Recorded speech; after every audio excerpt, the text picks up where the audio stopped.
ये जो जगह है इसके विषय में थोड़ा सा आप विस्तार से हमें बताएं। जहाँ हम लोग आज यहाँ खड़े हैं यह अंगुलीमाल गुफा है। और अंगुलीमाल उस समय का जब भगवान बुद्ध तथागत जब चलते थे उस समय श्रावस्ती में इसके डर से लोग, यह पूरा जंगल था, इसके डर से लोग कांपते थे। व्यापारी अपना व्यापार छोड़कर भागने लगता था। राजा प्रसेनजीत जो बहुत बड़े राजा थे इधर के, कौशल नरेश थे, वह जो है इसको पकड़ने के लिए बहुत इनाम रखे थे, लेकिन वो पकड़ नहीं पाते थे। उनके कर्मचारी भी डरते थे, जो सैनिक थे वो भी डरते थे।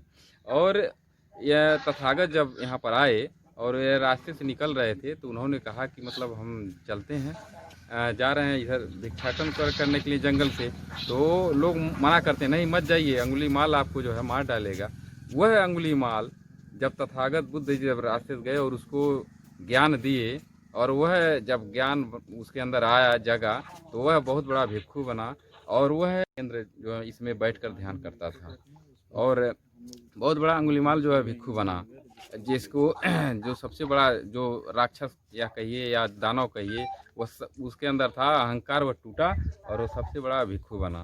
का अंगुलीमाल का भिक्षु के रूप में अहिंसक नाम पड़ा। ये उनका गुफा है। हाँ, गुफा को आप देख सकते हैं। ये गुफा जो बहुत बड़ा भयानक निर्मित है कि ये मतलब बनाया गया उसी समय का है। उसी समय जिसे बनाया गया था, ध्यान साधना केंद्र उसके बाद उसमें करने लगे थे। अच्छा, यानी पहले यहाँ पे उंगलीमाल रहा करते थे। हाँ, अरे गुफा यहाँ वहाँ रहते थे, लेकिन जब भिक्षु बन गए तो इसी के अंदर जो है अपना जो है ध्यान साधना केंद्र करने थे लोग। उसमें भी मान लीजिए कोई भी नहीं जाता है, अभी तो खुला था ये सब, हम लोग जाते तो वहाँ तक, लेकिन अंदर जाने की हिम्मत नहीं करते। अब जाए जो भी मान लीजिए, इतना भयानक लगता है अंदर। अंदर सब कुछ है उसी तरह अंदर, जैसे ये गली देख रहे हैं वैसे इधर उधर सब उसमें है अंदर गली गली। हाँ, अच्छा, अंदर में सब और भी गुफाएं हैं। हाँ उसमें छोटी छोटी गुफाएं उसमें बनी हैं। तो आप लोग अंदर गए हैं कभी? अंदर अब जाने को डर लगता है, अंदर कैसे कोई जाए, यहाँ से देख अभी भी आदमी नहीं जा पाता। अभी भी नहीं जाता। तो पहले कहाँ जा पाता? पहले तो कैसे, पहले तो आदमी जो है नाम सुनकर जो है कांप जाता था, आना तो दूर, आज देख कर भी आदमी नहीं अंदर जाता।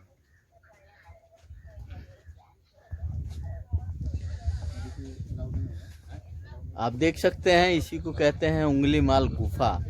ये जो है श्रावस्ती में है और इसे हम आपको दिखा रहे हैं। ये उंगलीमाल गुफा का ये बहुत प्राचीन जो है ये जगह है। इसे हम आइए, हमारे मंत्री जी हैं उमेश सर, इनसे भी जानते हैं। यहाँ आए हैं और कैसा महसूस हो रहा है सर ये आपको देख के यहाँ पे? ये जो स्थान है आज के 2600 वर्ष पहले का, जब तथागत भगवान बुद्ध यहाँ, ऐसा कि जन जन में प्रचलित है अंगुलीमाल और भगवान बुद्ध का जो अंगुलीमाल का हृदय परिवर्तन हुआ था। उसके बाद वो एक बहुत ही नृशंस लुटेरा कातिल के बाद उन्होंने भगवान बुद्ध की देशना ग्रहण की और धम्म का उन्होंने दीक्षा ली भगवान बुद्ध से। और यहीं पे वो फिर चिंतन मनन और ध्यान का जो काम वो करते थे यहीं पे करते थे। भगवान बुद्ध के बाद देशना लेने के बाद इसी गुफा में, चूँकि ये अजंता एलोरा में भी जब आप जाएंगे तो वहाँ पे गुफाएं बनी हुई है। मैं मुंबई से गेटवे ऑफ इंडिया से एक टापू है समुद्र में, वहाँ पे गया तो वहाँ पे भगवान बुद्ध के समय का गुफाएं बनी हुई है। यह गुफाएं इसलिए बनाई जाती थी कि उस समय जो भिक्षु थे, जो श्रमण संस्कृति थी, जो लोग ज्ञान प्राप्त करने के लिए, जानने के लिए, वो लोग इस तरह की गुफाओं में शांति, क्योंकि यहाँ पे बहुत शांति रहती थी और भिक्षु अपने चिंतन मनन और दर्शन के लिए इस तरह के जगहों पे रहते थे वो। और ये बौद्ध स्थापत्य कला का एक नमूना है ये, क्योंकि पुरातात्विक सर्वेक्षण जो उत्खनन हुआ जिसमें सहेट और महेट के नाम से ये जाना जाता है। ये इतिहास की जब आप किताबें पढ़ेंगे तो उसमें ये जो पुरातात्विक उत्खनन हुआ, जैसे हड़प्पा की सभ्यता है या इस तरह से मोहनजोदड़ो है, भारत में लोथल है, उसी तरीके का ये उसी ये उत्खनन हुआ यहाँ सहेट और महेट में। पहले ये इस केवल श्रावस्ती का जब बहन जी ने इसको यहाँ इसको एक जिला के रूप में बनाया। इससे पहले इसका नाम सहेट महट के रूप में जाना जाता था। राहुल सांस्कृत्यायन की जब किताबें पढ़ेंगे आप, उसमें उन्होंने लिखा है कि ये, अभी मैं उनकी किताब पढ़ रहा था और उसमें लिखा है कि ये सहेट महट जब वो आए यहाँ पे श्रावस्ती घूमने तो यही उत्खनन हुआ और बहुत ही जीर्ण शीर्ण अवस्था में यह भग्नावशेष पड़ा हुआ था। उसको मुझे पढ़ने के बाद ये लगा कि ये इन स्थलों का ध्वंस नहीं हुआ है बल्कि इनको ध्वस्त किया गया था। अब ये कालांतर में उस समय के तत्कालीन दुश्मनीवश किया गया या इस धर्म से को न मानने वाले लोग या ऐसे लोग जो जिनकी विचारधारा विषमतावादी थी और इस समतावादी धर्म को ध्वस्त करने के लिए ऐसे जो भारत में जो भगवान बुद्ध से जुड़े हुए स्थल थे उसका ध्वंस किए थे लोग।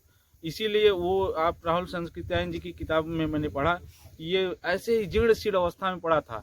लेकिन जब माननीय बहन जी की सरकार बनी और इन्होंने इसको जब जिला के रूप में बनाया और इसकी विकास की योजनाएं बनाई और तमाम उसके पहले जो बौद्ध धर्म को मानने वाले शासक सम्राट थे उन्होंने इस स्थल का पुनर्निर्माण कराया और आज नए जिले के रूप में इस स्थलों का पुनर्निर्माण हो रहा है।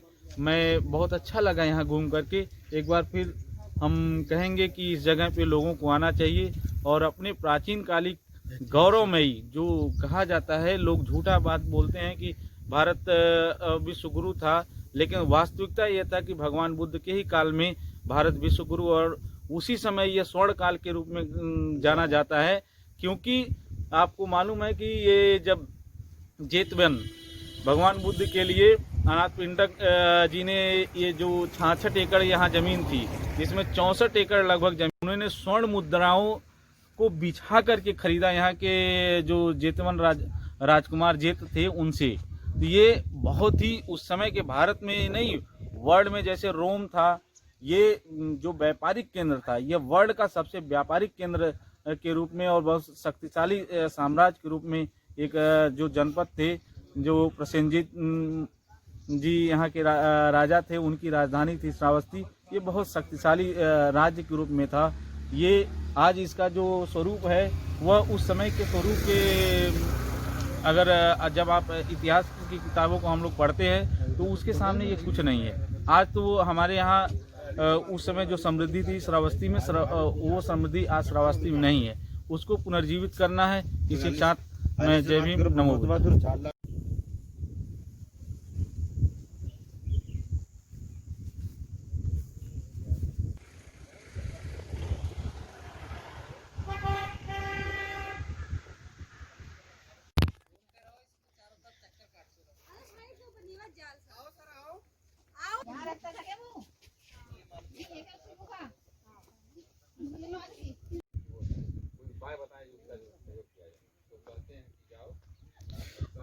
अभी सर जो ये टीले दिख रहे हैं, जैसे कि अभी यहाँ ईंट वगैरह दिखने को मिल रहा है, इसके विषय में क्या बताएंगे आप? जो ये देखिए, ये जो बड़ा वाला भाग ये है, ये जो ये भिक्षु अंगुलीमाल जी का ये जो एक तरीके से उनका घर था, इसको गुफा के रूप में है। चूँकि ये गुफा इसलिए बनाई जाती थी कि उसमें शांति से वो रह करके चिंतन मनन कर सके। ये केवल इतना ही नहीं था, ये जो जितने आप आसपास में ये सब देख रहे हैं आज जंगलों झाड़ियों के रूप में है, ये पूरा बहुत बड़ा विस्तृत था। ये जो ईंटें हैं, अभी आपको देख रहे हैं ये ईंटें, ये जो ईंटें दिखाई दे रही हैं, ये दिखाता है कि ये जो यहाँ का भग्नावशेष अभी ये इतना बचा, ये बहुत बड़े क्षेत्र में था। इसका विस्तार बहुत था और इसका अभी भी उत्खनन होगा तो आपको यहाँ पे बहुत सी ऐसी पुरातात्विक साक्ष्य मिलेंगे और यहाँ पे अवशेष मिलेंगे, जिससे इसके भव्यता और श्रावस्ती की समृद्धि का आपको ज्ञान मिलेगा कि कितना भारत का ये समृद्ध स्थल था। जो आज इस समय हम लोग पढ़ते हैं कि ये बहुत पिछड़ा इलाके हैं, ये सब जहाँ पे लोगों में गरीबी ज़्यादा है, लेकिन आज के 2600 साल पहले जो श्रावस्ती के बारे में ये वेनसांग, फायहान, इन लोगों ने जो लिखा है, उन्होंने एक समृद्ध राज्य के रूप में इसका वर्णन किया है। और भारत का ही नहीं, इसका वर्ल्ड ट्रेड रोम और तमाम विश्व के देशों से के साथ होता था।